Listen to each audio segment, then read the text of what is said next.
अस्सलाम वालेकुम, नमस्ते, सत श्री अकाल, welcome to my YouTube channel. Viewers, मेरा नाम है जवाद और मैं आपसे मुखातिब हूँ कैलगरी अल्बर्टा से। उम्मीद करता हूँ आप सब खैरियत से होंगे, खुश होंगे और अपनी लाइफ को एंजॉय करेंगे। अच्छा जी, कैनेडियन इमिग्रेशन के हवाले से हम मोर देन 70 वीडियोज़ अपने चैनल पर अपलोड कर चुके हैं, जिसमें हमने डिफरेंट इमिग्रेशन प्रोग्राम्स को डिस्कस किया है। आज की वीडियो में हम बात करने वाले हैं एक और इमिग्रेशन प्रोग्राम के, जो कि प्रोवेंशल नॉमिनी प्रोग्राम है। और जैसे कि जो न्यू व्यूअर्स हैं, मैं उनको एक्सप्लेन करता रहता हूँ हमेशा कि प्रोवेंशल नॉमिनी प्रोग्राम्स वो प्रोग्राम्स होते हैं जिसमें प्रोविंस आपका नॉमिनेट करते हैं, देन आप फिर फेडरल गवर्नमेंट के साथ या आईआरसीसी के साथ जो है अपनी इमिग्रेशन जो है या पीआर अप्लाई करते हैं। ठीक है जी। अच्छा जी, अटलांटिक रीजन जो है इसमें 4 प्रोविंस हैं, पहले भी मैं बता चुका हूँ अपनी डिफरेंट वीडियोज़ में। Newfoundland, Labrador, Prince Edward Island, Nova Scotia, New Brunswick. तो आज इन 4 प्रोविंस में से हम आज न्यूफाउंडलैंड लेब्राडोर को डिस्कस करने वाले हैं। अच्छा, इसकी इन चारों रीजन्स के मैंने डिफरेंट पीएनपीस की वीडियोस अपने चैनल पर अपलोड की। अगर आपको मोर इन्फॉर्मेशन चाहिए अटलांटिक रीजन में पीआर के हवाले से, तो आप ऑफ कोर्स मेरे चैनल पर भी उन वीडियोस को देख सकते हैं। मेरी कोशिश होगी मैं डिस्क्रिप्शन में भी उनका लिंक ऐड कर दूँ। अच्छा जी, न्यूफाउंडलैंड लेब्राडोर जो है, काफ़ी लोगों की कोशिश होती है कि यहाँ पर इमिग्रेट करें, क्योंकि इमिग्रेशन के हवाले से काफ़ी अपॉर्चुनिटीज़ हैं। और ये अभी ऐसा प्रोविंस है जो इनका एनुअल कैप है वो अभी तक रीच नहीं हुआ है, तो ये इमिग्रेशन प्रोग्राम स्टिल ओपन है। आपने मेक श्योर करना है आप इस वीडियो को स्टार्ट से एंड तक देखें, ताकि मैं आपको क्लियरली एक्सप्लेन कर सकूँ किस तरीके से आप एलिजिबिलिटी क्राइटेरिया को मीट कर सकते हैं, क्या क्या रिक्वायरमेंट्स है, कैसे अप्लाई करना है और क्या प्रोसेसिंग टाइम ड्यूरेशन है। तो मेक श्योर करें, अगर आपने चैनल को सब्सक्राइब नहीं किया, go ahead and subscribe to my channel. इसके साथ साथ मैं अपनी वीडियोस में हमेशा क्लियरली बताता रहता हूँ, I am not an registered RCIC consultant, based on my own research and experience मैं आप तक ये वीडियो को डिलीवर कर। और गाइस, आप जैसे कि मेरी स्क्रीन पे देख सकते हैं, गवर्नमेंट ऑफ न्यूफाउंडलैंड लेब्राडोर की इमिग्रेशन के हवाले से मेन ऑफिशियल वेबसाइट है। अच्छा जी, न्यूफाउंडलैंड लेब्राडोर प्रोवेंशन ऑफ प्रोग्राम्स की डिफरेंट स्ट्रीम्स हैं। आज की वीडियो में हम बात करने वाले हैं NLP express entry skilled worker category. Express entry के हवाले से जितनी भी पीएनपी की स्ट्रीम्स होती हैं, उसमें यूजली होता इस तरीके से है कि आपको एक्सप्रेस एंट्री की आपकी एक्टिव प्रोफाइल होती है और उसमें प्रोविंस आपको नॉमिनेट करता है, एंड देन आपको 600 पॉइंट्स मिलते हैं, एंड देन आईआरसीसी का जैसे आपको ड्रॉ इन्विटेशन आता है, एंड देन उसके बाद आप जो है वो अपनी पीआर आगे फाइल करते हैं। ठीक है जी। तो ये NLP NP express entry skill worker category है। सबसे इंपॉर्टेंट चीज ये जी कि there is no fee to apply to the NLP NP express entry. So इसमें आपको कोई फी पे नहीं करनी है स्किल वर्कर कैटेगरी के हवाले से। आईआरसीसी की जो फीसेज होंगी ऑफ कोर्स वो आपने ज़ाहिर है वो पे करनी है, जो पीआर के हवाले से जितनी भी फीसेज है। सबसे पहली इंपॉर्टेंट चीज ये है कि जी आपके पास आईआरसीसी की एक्सेस एंट्री पूल में एक्टिव प्रोफाइल होनी चाहिए। अगर आपको नहीं पता प्रोफाइल कैसे बनाते हैं या ऑलरेडी आपके पास एक्टिव प्रोफाइल है, दैट्स ग्रेट। ये इंस्ट्रक्शंस हैं, ये मैं लिंक डिस्क्रिप्शन में ऐड कर दूंगा आपके लिए, ताकि आपको आइडिया हो सके प्रोफाइल किस तरह क्रिएट करनी है। सेकेंड इंपॉर्टेंट चीज ये जी, आपको फुल टाइम जॉब ऑफर चाहिए। ठीक है जी, न्यूफाउंडलैंड लेब्राडोर रीजन के अंदर, और वो जॉब ऑफर जो है वो टीयर 0123 ऑक्यूपेशन में होनी चाहिए। ठीक है। मैं हमेशा क्लियरली एक्सप्लेन करता रहता हूँ, नॉक कोड जो होते हैं, नेशनल ऑक्यूपेशन क्लासिफिकेशन, जो गवर्नमेंट का एक सिस्टम है जिसके थ्रू आप अपने ऑक्यूपेशन को आइडेंटिफाई कर सकते हैं कि आपका ऑक्यूपेशन का नॉक कोड क्या है और वो किस टीयर में फॉल करता है। तो इस इमिग्रेशन प्रोग्राम के थ्रू जी टीयर 0123 के हवाले से जितने ऑक्यूपेशन है वो एलिजिबल है। ठीक है। और उसके बाद सबसे इंपॉर्टेंट चीज ये है जी कि आपको वैलिड वर्क परमिट चाहिए। ठीक है जी। अगर आपके वर्क परमिट नहीं है, जिसके देन आपके पास ऑप्शन ये है जी कि आपके एम्प्लॉयर को एक वैलिड जेवीए चाहिए। ठीक है। JVA, it's only required if the applicant does not have a valid work permit and alternate federal authorization to work in the identified position। ठीक है जी। तो जॉब वैकेंसी असेसमेंट ये प्रोसेस होता है जिसके थ्रू आप न्यूफाउंडलैंड लेब्राडोर के एम्प्लॉयर, जो जितने भी वहाँ उस रीजन में एम्प्लॉयर्स हैं, वो अप्लाई करते हैं न्यूफाउंडलैंड लेब्राडोर गवर्नमेंट के साथ, एंड देन जब जेवी अप्रूव हो जाता है, देन उसके बाद वो उस अप्रूवल के बाद जो है किसी फॉरेन वर्कर को हायर कर सकते हैं। तो आपको जेबीए चाहिए सिर्फ ओनली उस सिचुएशन में या उस सिनेरियो में जब आपके पास कोई करंट वर्क परमिट नहीं है या आपके पास कोई करंट ऑथराइजेशन नहीं है कनाडा में वर्क करने के लिए। ठीक है जी। अच्छा जी, दूसरी इंपॉर्टेंट चीज ये है कि आपको सबसे पहले एक जॉब अपॉर्चुनिटी चाहिए, जैसे मैंने पहले बताया टीयर 0123 ऑफर के अंदर, और ये फुल टाइम अपॉर्चुनिटी होनी चाहिए, जिसका मतलब ये कि एटलीस्ट 30 आवर्स पर वीक की वो एम्प्लॉयमेंट अपॉर्चुनिटी होनी चाहिए, एम्प्लॉयमेंट ऑफर होनी चाहिए। 30 आवर्स से कम जो है वो फुल टाइम कंसिडर नहीं किया जाता है, तो फुल टाइम ऑफर जो है वो 30 आवर्स या 30 आवर्स प्लस कंसिडर की जाती है कनाडा में।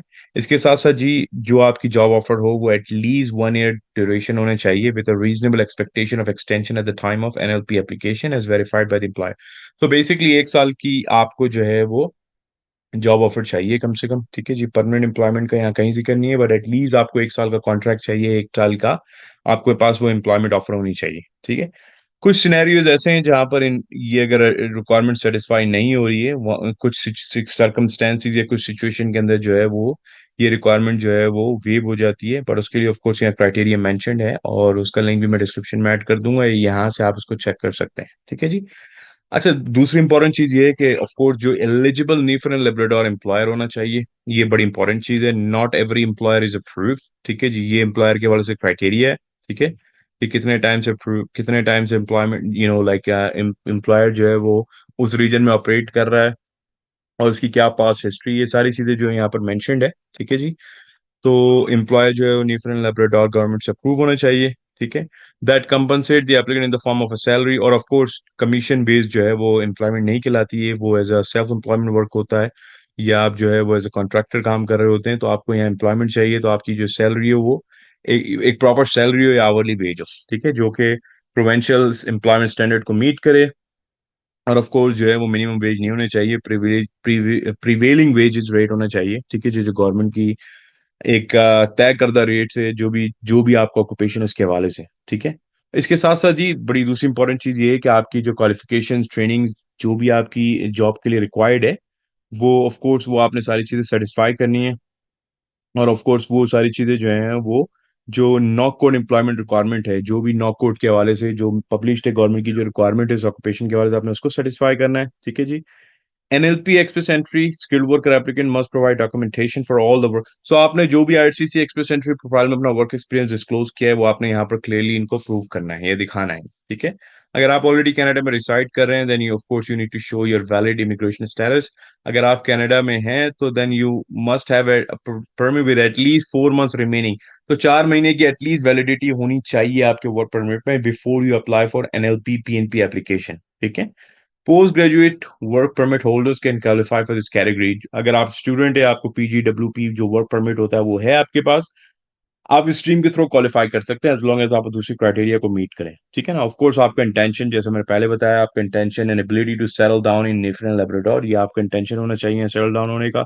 सफिशिएंट फंड्स दिखाने हैं, financial resources, successful establish any independent. तो बेसिकली आपने जो ना लाइक सफिशिएंट फंड्स दिखाने के भाई आपके पास जो है वो फाइनेंशियल्स हैं कि आप अपनी कॉस्ट ऑफ लिविंग को बेयर कर सकते हैं और यहाँ पर सेटल डाउन हो सकते हैं, ठीक है जी। अच्छा, दूसरी इंपॉर्टेंट चीज ये जी, ये मेनली उस हवाले से, अगर आप किसी बिजनेस के अंदर इन्वेस्टमेंट आपने की हुई है न्यूफाउंडलैंड लेब्राडोर में, और वहां पर आप एम्प्लॉयड हैं, देन आपका जो शेयर होना चाहिए कि नॉट एक्सीड 10%, ठीक है जी। तो ये बड़ी इंपॉर्टेंट चीज़ है, अगर आपने किसी का इन्वेस्टमेंट की है, कोई बिजनेस सेटल डाउन किया है वहाँ पर, और आपकी इन्वेस्टमेंट मोर देन 10% है, और आप एम्प्लॉय भी दिखा रहे हैं अपने आप को उस बिजनेस में, then of course you not, this is not applicable to selected entrepreneur. So basically आप जो है वो 10% से ज़्यादा एक्सीड नहीं कर सकते शेयर को, ठीक है। दूसरा जी, अगर आपकी कोई कैनेडियन एजुकेशन है, देन ऑफ कोर्स आपको ECA नहीं चाहिए। अगर आपकी नॉन कैनेडियन एजुकेशन है, आपने लाइक इन इंडिया पाकिस्तान कहीं से भी क्वालिफिकेशन लिए, देन आपको ECA चाहिए, जो कि एजुकेशनल क्रेडेंशियल असेसमेंट होती है, जो एक प्रोसेस है जिसके थ्रू आप अपनी ओवरसीज क्वालिफिकेशंस को असेस करवाते हैं कि ये क्वालिफिकेशन जो है वो कैनेडियन स्टैंडर्ड्स को फॉलो करती हैं या कैनेडियन एजुकेशन के इक्विवेलेंट है, ठीक है जी। इसके साथ साथ जी आपने जो है वो वैलिड फ्रेंच और इंग्लिश प्रोफिशिएंसी टेस्ट, मतलब जो आपने जो है वाइल्ड्स की रिक्वायरमेंट्स को मीट करना है, ठीक है। और ये एक्सेप्टेबल टेस्ट है, आइल्स, सेल्पिप, PT, ठीक है। और इसके साथ साथ जी ये जो प्रोग्राम है ये इटसेल्फ एक पॉइंट बेस्ड प्रोग्राम है, और इसके बारे से मैं थोड़ा सा बता भी देता हूँ कि किस तरीके से जो है वो पॉइंट्स की रिक्वायरमेंट फुलफिल होंगी। तो ये जी इनका ग्रेट फैक्टर है। तो फॉर एग्जांपल, अगर आपके पास, लेट्स अज्यूम आपके पास जो है वो बैचलर्स है, यूनिवर्सिटी डिग्री है, 23 पॉइंट्स आपको यहाँ से मिल गए। 5 साल का अगर आपके पास एक्सपीरियंस है, देन आपको 15 पॉइंट्स यहाँ से मिल गए। तो and you can add up 23 plus 15, that's 38, ठीक है जी। इसके साथ साथ जी आप इसके साथ साथ जी ओके, आइल्स, तो आइल्स में देखें रिक्वायरमेंट ये मिनिमम CLB 5 है। CLB 5 में आपको 19 मिलते हैं। अगर आप CLB 7 तक ले आते हैं, देन यू विल हैव 2061। इसके साथ साथ आपको जो एज के पॉइंट्स मिलने हैं, लेट्स अज्यूम कि अगर आप 22 to 33 ईयर्स हैं, देन आपको एज के मैक्सिमम पॉइंट्स मिल सकते हैं जो कि 12 हैं। तो ये इस तरह आपके पॉइंट 73 क्रॉस कर जाते हैं। अच्छा जी, ये लास्ट एक फैक्टर आप जिसे कह सकते हैं, ये 3 चीजें ऐसी और हैं। फॉर एग्जांपल, अगर आपके पास कोई क्लोज रिलेटिव है, उसके 7 पॉइंट्स मिल सकते हैं न्यूफाउंडलैंड लैब्राडोर में, जो PR या सिटीजन है। या बेसिकली अगर आपके उसको प्रीवियस वर्क एक्सपीरियंस है न्यूफाउंडलैंड लैब्राडोर में, 3 पॉइंट्स मिल सकते हैं। अगर आप न्यूफाउंडलैंड लैब्राडोर में स्टूडेंट रहे तो आपको मजीद 3 पॉइंट्स मिल सकते हैं, ठीक है जी। तो इस तरीके से आप अपने 67 पॉइंट जो है वो यहाँ पूरे कर सकते हैं, क्योंकि एटलीस्ट आपको मिनिमम 67 पॉइंट्स चाहिए ग्रेड में, ठीक है। और दूसरी इम्पोर्टेंट चीज़ ये जी, ये कुछ पॉइंट्स यहाँ मेंशन्ड है कि कौन लोग अप्लाई नहीं कर सकते। फॉर एग्जांपल जिनके वैलिड प्रोफाइल नहीं है, या जिनका कोई क्रिमिनल रिकॉर्ड है, या जिन्होंने इन द पास्ट कोई मिसरिप्रेजेंटेशन की है एप्लीकेशन के हवाले से। तो ये आप सारी चीज़ों को गो थ्रू कर सकते हैं जस्ट टू मेक श्योर कि आप ऐसे कोई आपने एक्शंस नहीं किए इन द पास्ट, ठीक है जी। Who can be involved or who can be included? So of course आपका spouse, आपका dependent child, ठीक है ना, common law spouse partner, dependent child of a dependent child of a dependent child. So ये सारे जो हैं लोग हैं, ये आपकी प्रोफाइल में या आपकी इमिग्रेशन में ऐड हो सकते हैं, ठीक है जी। आपकी जब नॉमिनेशन होगी ये सब भी ऐड हो सकते हैं इसमें, ठीक है जी। अच्छा, दूसरा ये कुछ चेकलिस्ट है, कुछ फॉर्म्स हैं, इनको आप गो थ्रू कर सकते हैं जस्ट टू मेक श्योर कि आप ये सारी चीज़ें कंप्लीट कर रहे हैं। और जैसे ही आपके पास सब चीज़ें हो जाती हैं, then you can just basically यहाँ से आप अपनी एनएलपी एक्सप्रेस एंट्री की प्रोफाइल में, यहाँ से जो है वो आप ऑफ कोर्स एक्सप्रेस एंट्री की प्रोफाइल तो में आपको इनविटेशन आना है, बट यहाँ से आपने जो है अपना अकाउंट क्रिएट करके और आपने जो है वो यहाँ से जो है वो सारी चीज़ों को सबमिट करना और अप्लाई करना है, ठीक है जी। Applicant will receive regular dashboard update as the application moves through the assessment process. Application not submitted within 90 days of the initial date will expire and will no longer be available, ठीक है जी। तो ये आपके पास telephone number है, PNP के हवाले से ईमेल है, वेबसाइट है, आप इनको कांटेक्ट कर सकते हैं अगर आपको स्टिल कोई कंसर्न है, कोई क्वेश्चन हो।